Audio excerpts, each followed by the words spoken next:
darkest night, you are by my side. I'm never alone because I know I can always trust you. I can always trust you. Every day and every moment, my future, yeah, you hold it. I know it. I can always trust you. I can always trust. I can always trust. I can always trust you. I can always trust.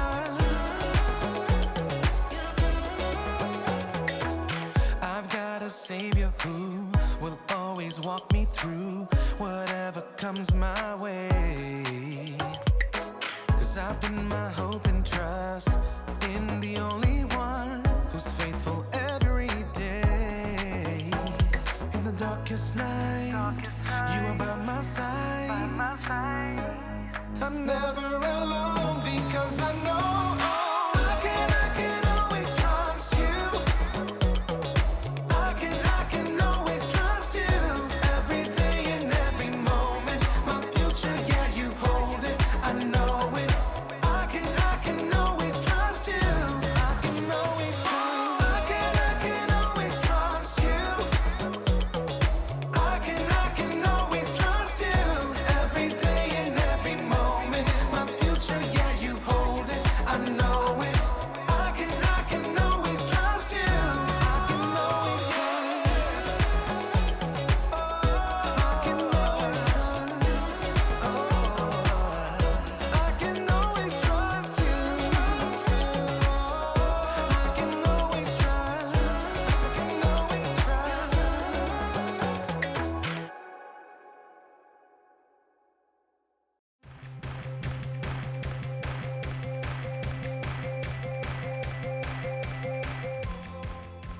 Hey everybody!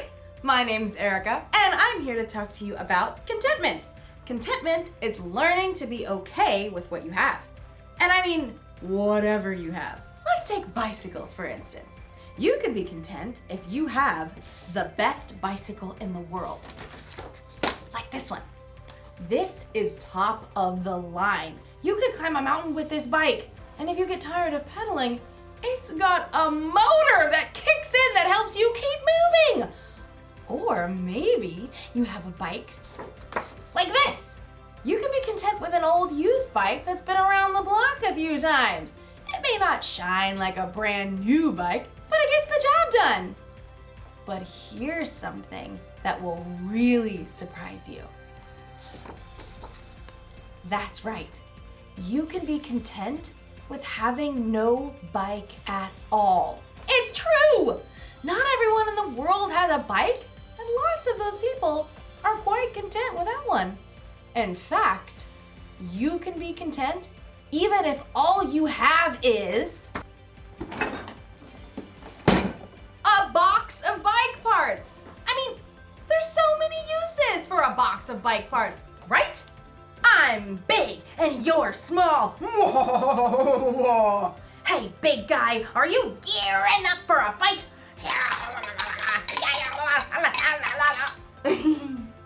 In today's story, we'll hear about the next step after contentment. I think you'll get a real kick out of this story. This is a kickstand. So many uses. Man, all right, I'll see you next time. The Bible. It's 66 books of history, stories, letters, and poetry that fit together to form God's one big story. The epic adventure of how He created us and loves us so much that He made a way to rescue us. As we travel through the Bible, from Genesis to Revelation, we discover people who met God and found their lives changed forever.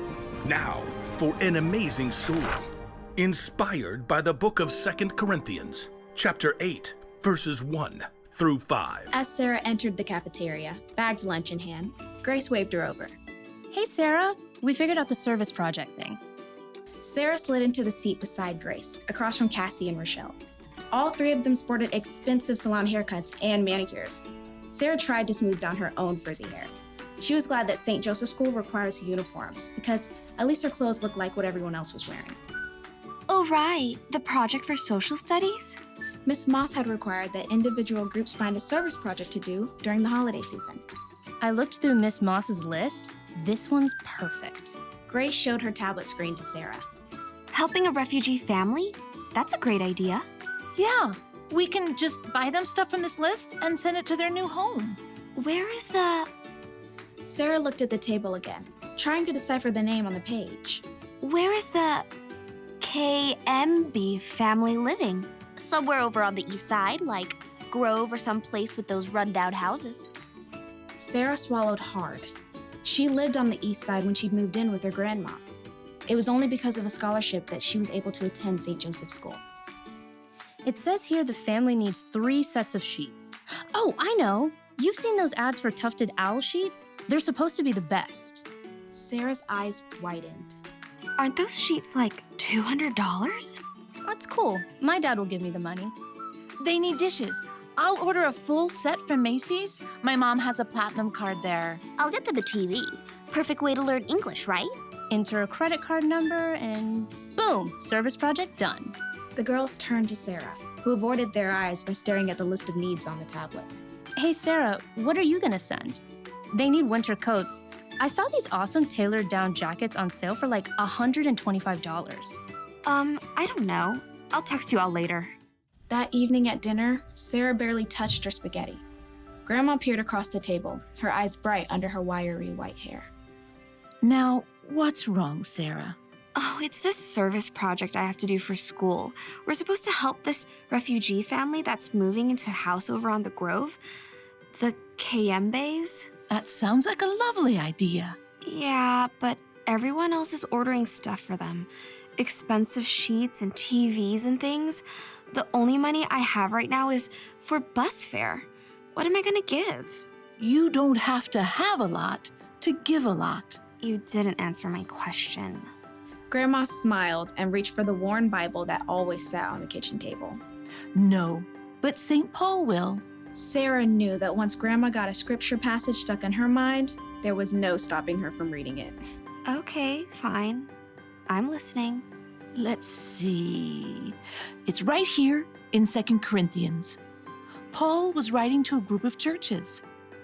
We want you to know about the grace that God has given to the churches in Macedonia. They have suffered a great deal, but in their suffering, their joy was more than full. Even though they were very poor, they gave very freely.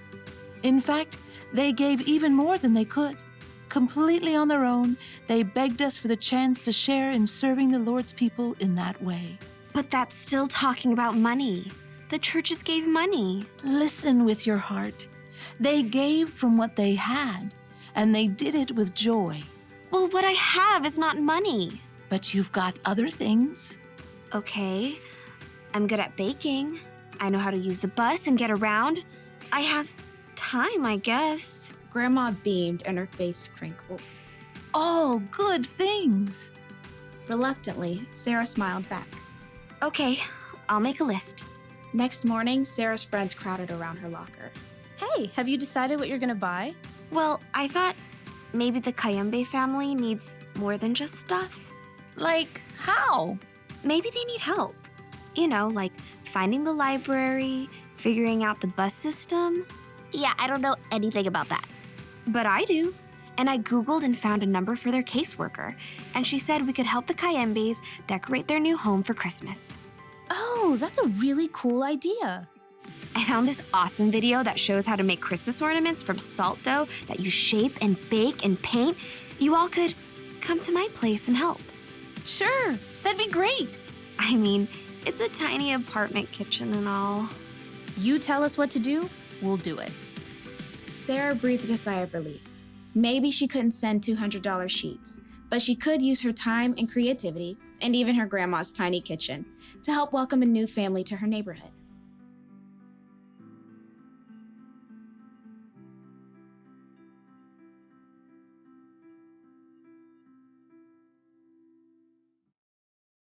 The people in the Macedonian churches didn't have a lot, and yet somehow they were okay with that. They were content. And it was that contentment that made them want to share their time, talents, and resources with others. You see, when you learn how to be content, it makes you really see all the good things you have. You learn to be thankful for what you've been given, and the more thankful you are, the more likely you'll want to share what you have with someone else. Like, maybe I could share these bicycle parts. You know, I'll bet there's a bike somewhere that's falling over somewhere because they need a kickstand. I could give this to that bike. Or someone might need, to replace their chain because theirs is old and rusted or broken. Let's see. These might even help someone hold onto their handlebars a little bit tighter. I could give all these parts away and help a lot of people. You know, we all have something we can give. Maybe you don't have a lot, but you've got something. You may have money or stuff, or you may have strength to help your family around the house with chores. You may have talent to make people happy, or you can have time to spend with people who don't want to be alone. Honestly, you'll truly start to see what you have to give when you learn how to be content. The Apostle Paul wrote that he learned to be content through the power of Christ, who gave him strength. When you put your trust in Jesus, he can give you that strength too. The one thing to remember today is this: you can always use what you have to help someone else. So think about all you have to give and be thankful. Don't forget what I've spoke in. Get it? This is a spoke. See you around, because it's a wheel. Bye!